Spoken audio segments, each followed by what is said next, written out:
నేను వెళ్ళి స్నానం చేసి వస్తాను. నువ్వు కాసేపటి ముందే కదా స్నానం చేసావు.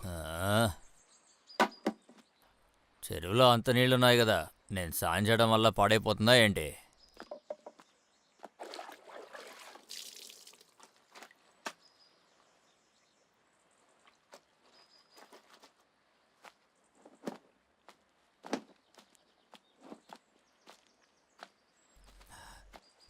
ఎండలు మండిపోతున్నాయి, ఎన్నిసార్లు స్నానం చేసినా సరిపోద్దు అనుకుంటాను.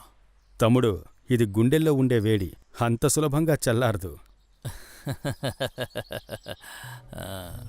ఈసారి తిరునాళ్ళకి పాట కచేరీ చాలని మేము నిర్ణయం తీసుకున్నాం. అదేం కుదరదు. కామెడీ ఇంకా సినిమా డాన్స్ ఉండే స్టేజ్ షోనే మా అందరికి కావాలి. అది వచ్చే సంవత్సరం చేయొచ్చులే. అలా అయితే కచేరీ వచ్చే సంవత్సరం జరుపుకుంటే చాలు. అలాంటివేమి జరగవులే. ఓ, అందరూ ఇక్కడే ఉన్నారా? ముందు అందరూ క్షమించాలి, కాస్త లేట్ అయింది. నమస్తే అండి. అది పర్వాలేదు సార్. ఏమైంది? అందరూ ఒక నిర్ణయానికి వచ్చారా? గుడి ఉత్సవం గురించి. మాకు కచేరీ కావాలి, వీళ్ళకి స్టేజ్ షో కావాలట.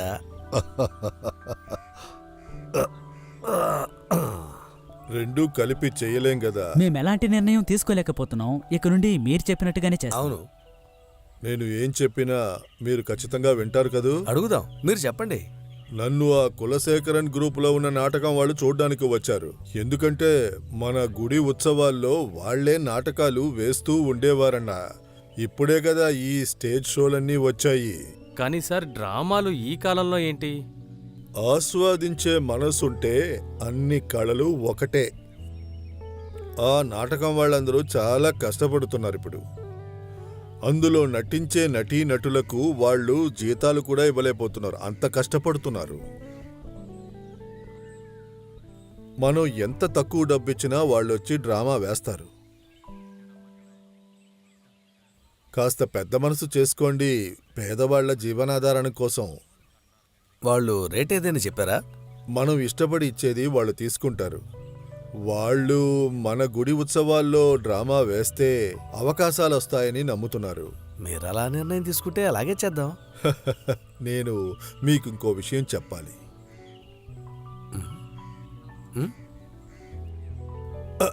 మన జంక్షన్లో జోస్ అని ఒక అతను కొట్టు పెట్టుకున్నాడు. ఆయన తెలుసా మీకు? తెలుసు. ఆయనకి పూర్తిగా ఆరోగ్యం సహకరించడం లేదు. చావు బతుకుల్లో ఉన్నారు. క్యాన్సర్ అని చెప్తున్నారు. టపాకాయలు అమ్మిన దాంట్లో వచ్చిన కలెక్షన్తో జోస్కొక ఇల్లు కొనిద్దాం అనుకుంటున్నాను. ఇల్లా? అవును. జోస్ ఇప్పుడు ఉంటున్న ఇల్లు ఎప్పుడైనా పడిపోవచ్చు. అతను, 2 ఆడపిల్లలు, వాడి భార్య ఉన్నారు. వాడికి సహాయం చేయడానికి ఎవరూ లేరు. గుడి ఉత్సవంలో టపాకాయలు పేల్చినా ఆ ఇల్లు పడిపోవడానికి సిద్ధంగా ఉంది. నాకు అలా అనిపిస్తుంది, ఎందుకంటే అంత దారుణమైన స్థితిలో ఉంది. బాధలో ఉన్నవాడి కన్నీళ్లు తోడవడం మానేసి మనం టపాకాయలు పేలిస్తే బాగుంటుందా? మాకెలాంటి సమస్య లేదు, ఎందుకంటే మీ మాట కాదని ఎప్పుడైనా ఏమైనా చేశామా? జోసు ఒక క్రిస్టియన్ కదా, మేము హిందువులం, సహాయం చేస్తామంటే ఏమంటాడో. జోస్ క్రిస్టియన్ అయినా మనిషేగా, అది చాలు. మీరు చేయాల్సినవన్నీ చేయండి, మీ వెనకాల మేము ఉంటాం. మందు బాబుల్లో మేము, మందు బాబుల్లో. అయ్యో,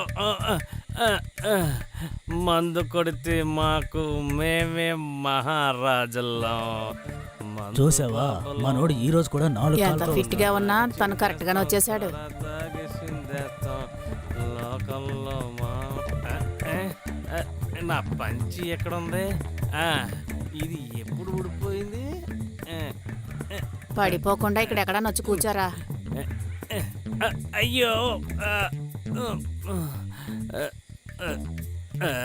అయ్యో, రా ఇక్కడికి వచ్చి కూర్చో. అయ్యయ్యో, అన్నం పెట్టమంటావా? ఇంకా ఇక్కడ ఏమున్నాయి? పాచిపోయిన సాంబారు, అన్నమే కదా. నేను తినేశాను వైన్ షాప్లో. పీతలు, రొయ్యలు, బొంబిడాయిలు, కర్రీ ఎక్స్ట్రా. నువ్వు అవన్నీ తింటూ ఉండు, మేము మాత్రం ఇక్కడ పస్తులు ఉంటాం. ప్రతిరోజు ఇలాగే చేస్తున్నాడు.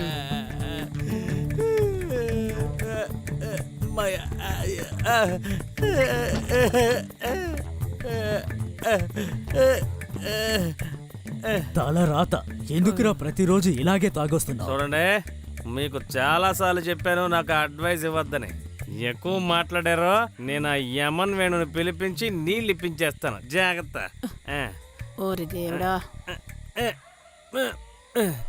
ఒక్కగానొక్క బిడ్డ, మనమే వీడిని సరిగ్గా పెంచలేదు, తాగుబోతైపోయాడు. ఈసారి లేస్తాను.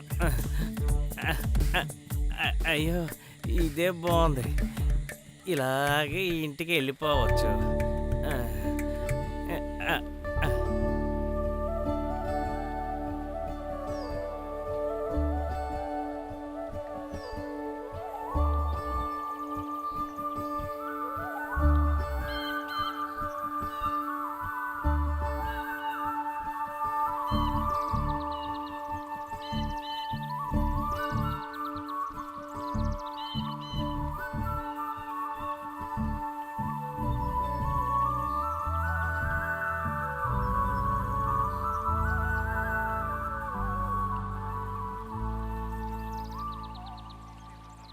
ఈ ఊళ్ళో వాళ్ళకి పోలీసుల్ని మిలిటరీని ఎవరిని చూసినా భయపడరు, కానీ వేణుని చూస్తే వణికిపోతున్నారు.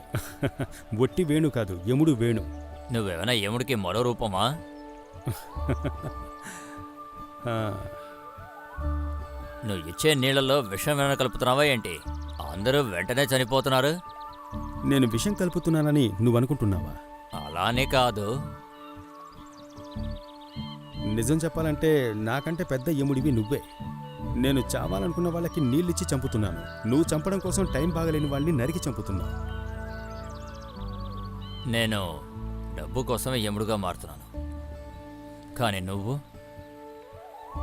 కొన్ని సమయాల్లో మరణం కూడా ఒక ఆశీర్వాదమే. నేను ఆ ఆశీర్వాదానికి ఒక కారణంగా ఉన్నాను, అంతే. సరే, అయితే నేను ఇవాళ బయలుదేరుతాను. నాకు పని పడింది. తప్పకుండా వెళ్ళు. వచ్చేది పోయేది అడ్డుకోవడానికి నేనెవర్ని?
వేణు, వేణు, వేణు.